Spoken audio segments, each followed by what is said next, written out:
Fidesz alapító nyilatkozata egyértelművé teszi, hogy a szervezet az alkotmány a törvényesség alapján áll.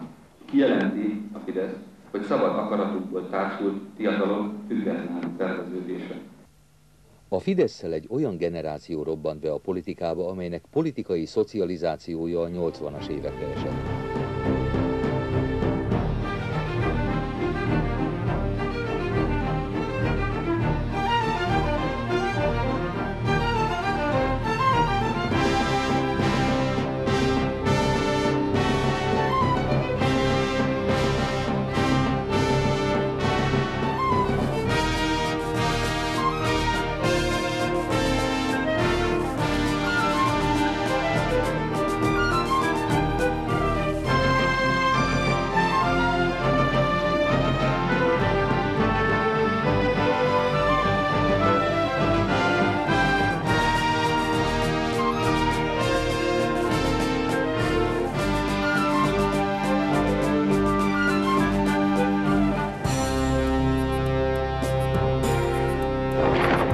Mit kíván a magyar nemzet?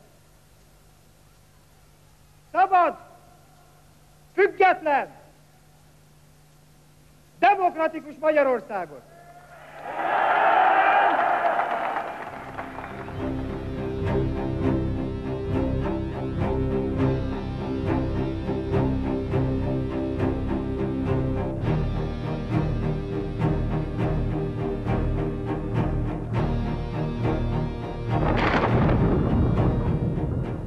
Ha hiszünk a magunk erejében, képesek vagyunk véget vetni a kommunista diktatúrának, ha elég eltökéltek vagyunk, rászoríthatjuk az uralkodó pártot, hogy alávesse magát a szabad választásoknak, ha nem tévesztjük szem elől 56 eszméjét, olyan kormányt választhatunk magunknak, amely azonnali tárgyalásokat kezd az orosz csapatok kivonásának haladéktalan megkezdéséről.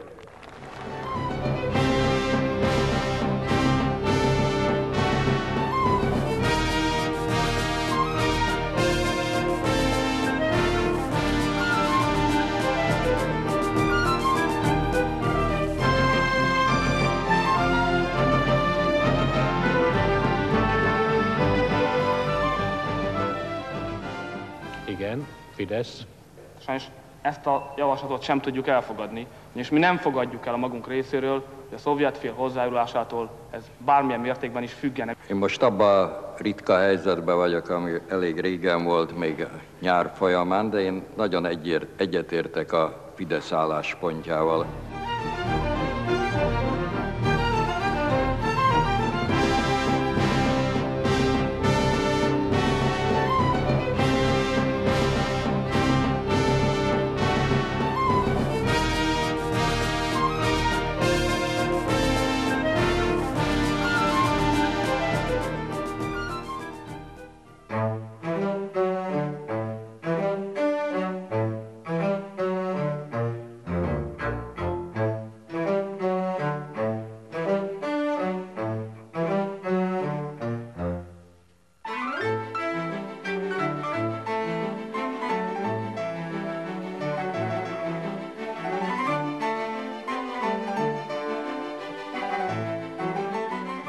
Május 24-én a magyar választópolgárok úgy döntöttek, hogy a Fidesz Magyar Polgári Pártot bízzák meg kormányalakítással. Az országgyűlés 222 igen szavazattal, 119 nem ellenében, 8 tartózkodás mellett dr. Orbán Viktort a Magyar Köztársaság miniszterelnökévé megválasztotta és elfogadta a kormányprogramot.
jobbal, ballal? Hát csak jó, inkább jobbal, ballal. Előbb ballal volt. Ha muszáj, akkor már nincs mit tenni, de ha lehet, inkább jobbal.